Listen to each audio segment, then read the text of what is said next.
Defending women's champion Kim Holder in grey wasted no time in taking the first game 21-6, and in this the second game she had her opponent, Denise Cullimore, on the back foot from the very first serve.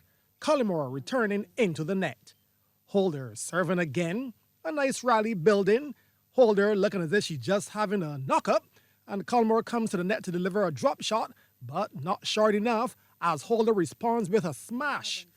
And sure enough, it would be game and match point. And being held to only 5 points, the poor return means it was a sow again for Cullimore. Holder one step closer to defending her crown as she's into the quarterfinals. The next matchup was youth versus experience. Kezia Blunt in the white taking on Estefine Holder. And in this, the first game, it was Blunt who took the early lead, making Holder work to keep up with the player. But she goes in for the kill and beats Holder to her right.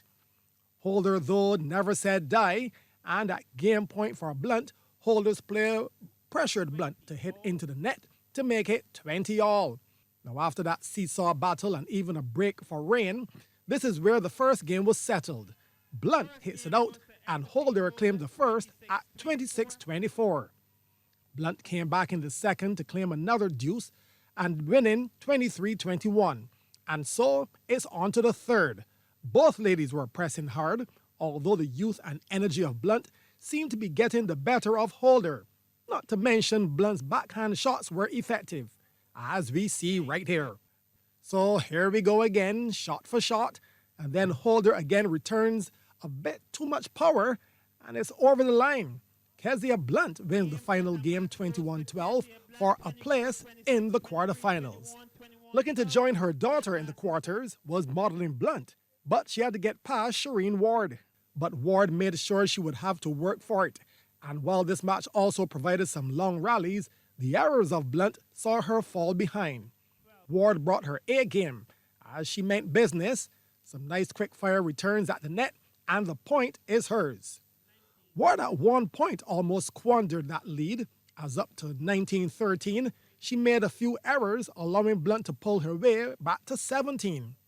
However, Ward was able to come away with the early advantage as we pick up this rally in the latter stages.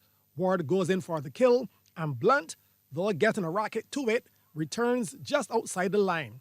Ward wins it 21-17. Blunt now, with fire in her eyes, turned back to take the second 22-20. And wanting to close out the third, she got some help from her opponent. This return out of court.